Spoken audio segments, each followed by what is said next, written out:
आकाशवाणी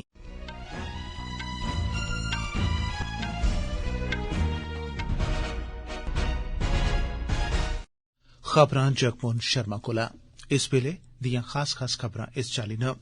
प्रधानमंत्री नरेंद्र मोदी होरें उमराह च नमें बनाए गेदे स्वरदेव महामंदिर दा उद्घाटन कीता।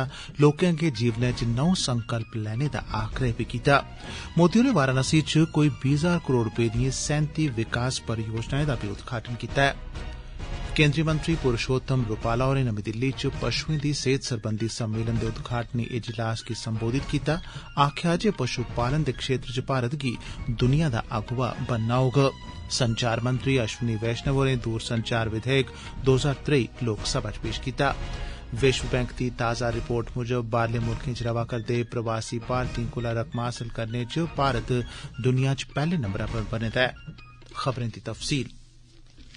प्रधानमंत्री नरेंद्र मोदी होरें आखेआ जे विकसित भारत लेई महिलाएं, नौजवानें, करसानें ते गरीबें दा विकास बड़ा जरूरी ऐ ते सरकार विकसित भारत संकल्प यात्रा दे राएं हर इक लाभार्थी गी कल्याणकारी योजनाएं दा लाभ पुजाने लेई हर मुमकिन जतन करा'रदा ऐ। प्रधानमंत्री होरें अज्ज अपने संसदीय हलके वाराणसी च कोई 20,000 करोड़ रपे दी लागत आलिएं 37 बक्ख-बक्ख विकास परियोजनाएं दी शुरूआत कीती। इस मौके जनसभा गी संबोधित करदे होई उनें आखेआ जे विकसित भारत संकल्प यात्रा देसै दे हजारां बद्दे ग्राएं ते शैहरें तगर पुज्जी चुकी दी ऐ ते हुन वाराणसी समेत समूलचा मुल्क विकसित भारत बनाने लेई तैयार ऐ। प्रधानमंत्री होरें नमें उद्घाटन कीते गेदे डेडिकेटेड फ्रेट कॉरिडोर च वाराणसी नमीं दिल्ली वंदे भारत एक्सप्रेस रेल गड्डी, दोरही घाट मऊ मुरी रेल गड्डी दे इक जोड़ी लॉन्ग हॉक माल गड्डिएं दी झंडी दस्सिए रवाना कीता। मोदी होरें बनारस रेल कारखाने आसेआ तैयार कीते गेदे 10,000वें इंजन गी बी रवाना कीता। एह्दे शा पैहले अज्ज बड्डलै बनारस च स्वरदेव मंदिर दा उद्घाटन करदे होई प्रधानमंत्री होरें आखेआ जे आजादी दे केई दहाकें बाद देसै दे आध्यात्मिक थाहरें गी हुन विकास दी नमीं लोऽ दी नमीं किरण लब्भा करदी ऐ ते मुल्ख आर्थिक विकास च बी नित नमें रिकार्ड बना करदा ऐ।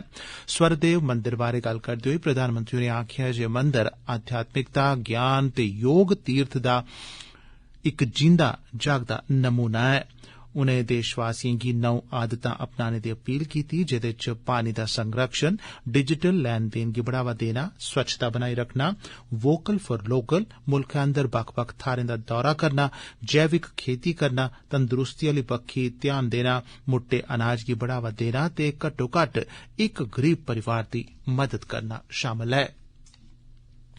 प्रधानमंत्री नरेंद्र मोदी होरें आखेआ ऐ जे आजादी दे केई दहाकें परैंत मुल्ख दियां आध्यात्मिक थाहरां विकास बाद्दे दी गवाह बना करदियां न ते एह् थाहरां आर्थिक विकास च नमें रिकार्ड बना करदियां न।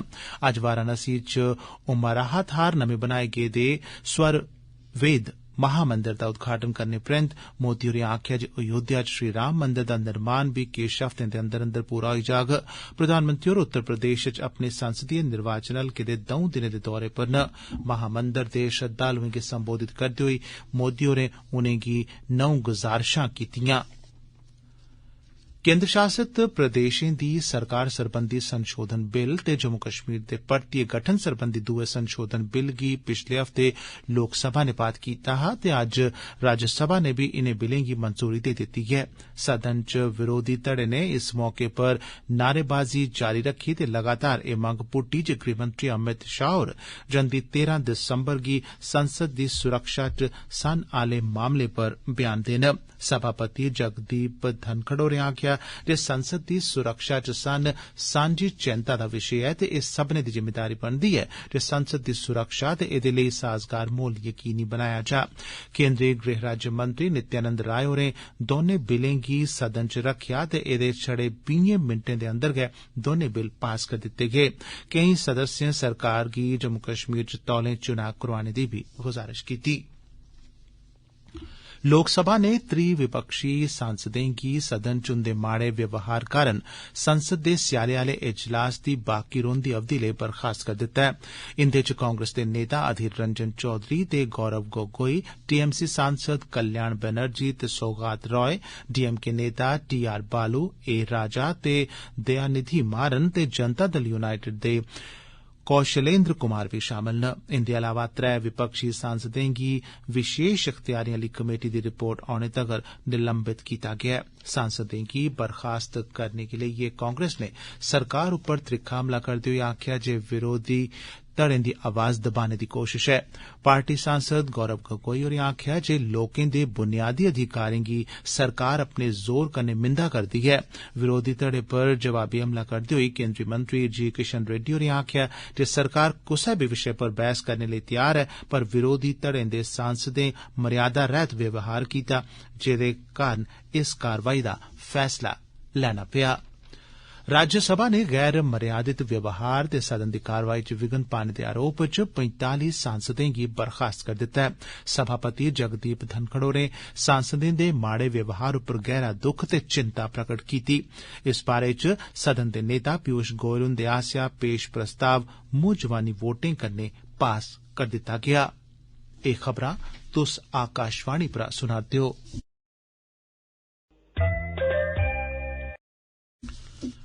पशु पालन ते डेयरिएं सरबंधी मैहकमे दे केंद्री मंत्री पुरुषोत्तम रूपाला होरें आखेआ ऐ जे आबादी, संसाधनें वसीलें ते मौकें दी मदद कन्नै भारत गी पशु पालन दे खेतर च दुनिया दा इक अगुआ मुल्ख पक्क गै बनना लोड़चदा।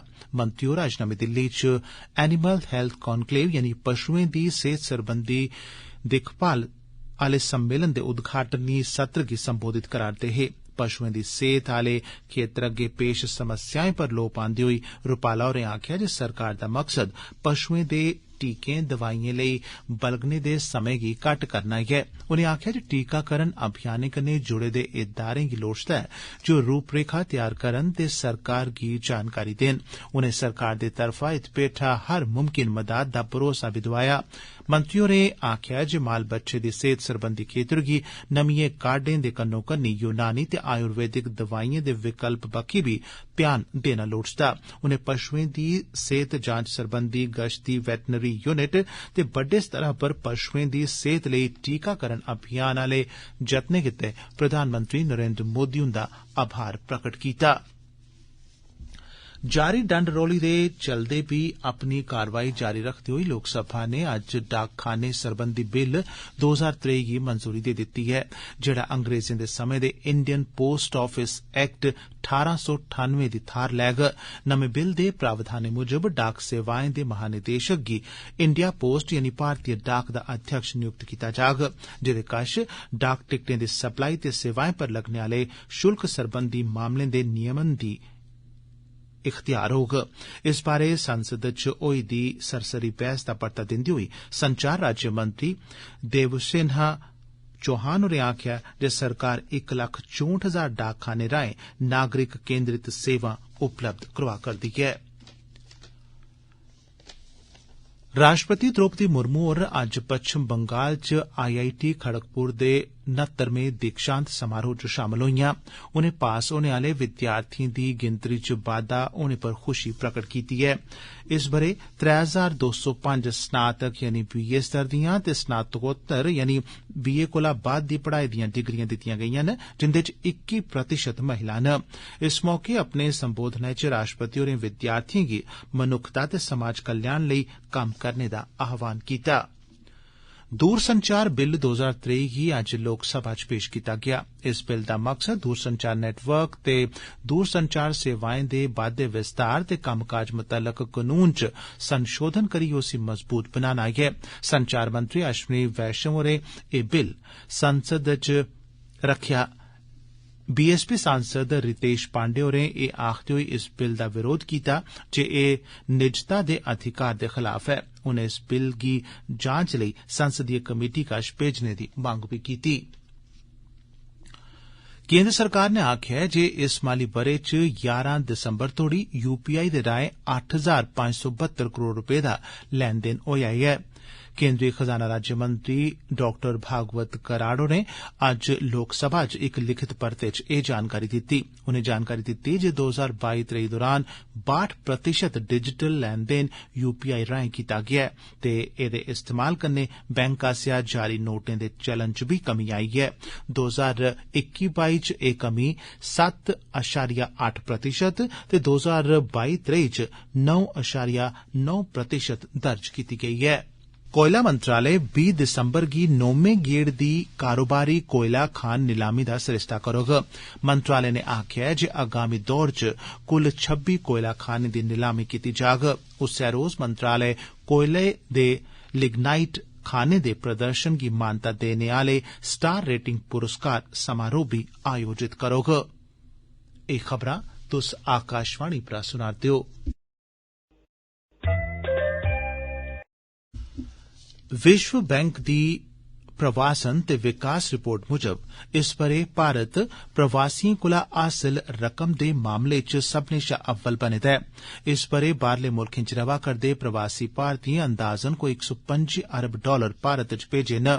दक्खन एशियाई क्षेत्र च प्रवासिएं आसेआ भेजी जाने आली रकमें च सराहनेजोग बाद्दा दिक्खने गी लब्भा ऐ। कुल रलाइयै दक्खन एशिया थमां भारत भेजी जाने आले रकम च 7.2% दा बाद्दा दर्ज कीता गेआ ऐ। मुल्खा दे बाकी हिस्सें आला लेखा विकसित भारत संकल्प यात्रा समूलचे जम्मू कश्मीर च बी बड़े जोश ते जज्बे कन्नै जारी ऐ।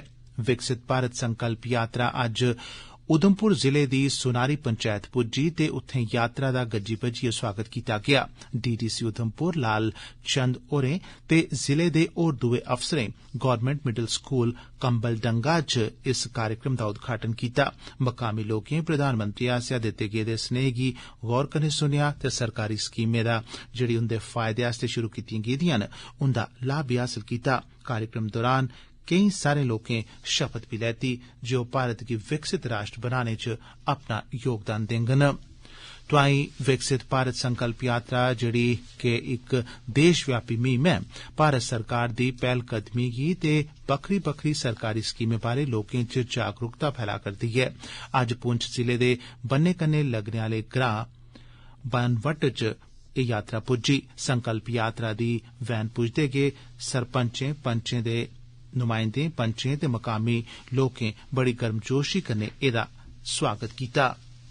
विकसित भारत संकल्प यात्रा ने म्युनिसिपल कमेटी बिश्नाह च मती गिनतरी च आए दे लोकें च होर जोश पैदा करी दित्ता। मकामी लोक सरकारी स्कीमें बारै जिंदे च free medical checkup, PM Svanidhi योजना, instant zero balance bank balance accounts ते आधार अपडेट्स भी शामिल न। जानने आस्तै अग्गे आए साढ़े जिला संवाददाता ने जानकारी दित्ती है जे इनें स्कीमें राएं होए दे फायदें बारै उनेंगी दस्सेआ गेआ ते कन्नै एह बी दस्सेआ गेआ जे किस चाल्ली ओह घर बैठे दे गै इनें स्कीमें दा पूरा फायदा हासल करी सकदे न। सरकारी स्कीमें बारै जागरूक करने दी इस मुहिम दे सिलसिले च सोशल वेलफेयर दी कमिश्नर सैक्रेटरी शीतल लंदा होर अज्ज जिला कठुआ दी बसंतपुर पंचैत पुज्जियां। इस दौरे दा मकसद मकामी लोकें गी उंदे शैल भविक्ख लेई प्रेरित ते प्रोत्साहित करना हा। विकसित भारत संकल्प यात्रा दा खास कार्यक्रम government higher secondary school Basantpur च आयोजित कीता गेआ ते इस कार्यक्रम दी अध्यक्षता कमिश्नर सैक्रेटरी होरें कीती। उनें स्कूल दे बच्चें, टीचरें ते मकामी लोकें कन्नै बी गल्लबात कीती। कमिश्नर सैक्रेटरी होरें बक्खरी बक्खरी सरकारी स्कीमें बारै दस्सेआ ते आखेआ जे ओह तौले थमां तौले इनें स्कीमें दा फायदा ठोआन। केंद्र सरकारै अज्ज आखेआ ऐ जे पिछले 10 ब'रें दौरान प्रधानमंत्री जनधन योजना खातें ते रुपे डेबिट कार्ड धारकें दे नामांकित लोकें गी 93 करोड़ 5 लक्ख रपे दा मुआवजा दित्ता गेआ। लोकसभा च लिखियै दित्ते गेदे इक परते च खजाना मंत्री निर्मला सीतारमण होरें आखेआ जे 2014 थमां लेइयै 2023 तगर मुआवजे लेई कुल 12,539 दावे हासल होए, जिंदे चा अजें तगर 8,199 दावे नबेड़ी दित्ते गेदे न ते 191 दावें पर कारवाई चला करदी ऐ। ते अखीरै च खास खबरां इक बारी परतियै प्रधानमंत्री नरेंद्र मोदी होरें उमराह च नमें बनाए गेदे स्वरदेव महामंदर दा उद्घाटन कीता। उनें लोकें अग्गे जीवनै च नौ संकल्प लैने दा आग्रह कीता। मोदी होरें वाराणसी च कोई 20,000 करोड़ रपे दिएं 37 विकास परियोजनाएं दा बी उद्घाटन कीता। केंद्रीय मंत्री पुरुषोत्तम रूपाला होरें नमीं दिल्ली च पशुएं दी सेहत सरबंधी सम्मेलन दे उद्घाटनी इजलास गी संबोधित कीता ते आखेआ जे पशु पालन दे क्षेत्र च भारत गी दुनिया दा अगुवा बनना होग। संचार मंत्री अश्विनी वैष्णव होरें दूर संचार विधेयक 2023 लोकसभा च पेश कीता ते विश्व बैंक दी ताज़ा रिपोर्ट मुजब बाहरले मुल्खें च रवा करदे प्रवासी भारतीयें कोला रकमा हासल करने च भारत दुनिया च पैहले नंबरै पर बने दा ऐ। खबरें दे इस बुलेटिन च बस इन्ना गै।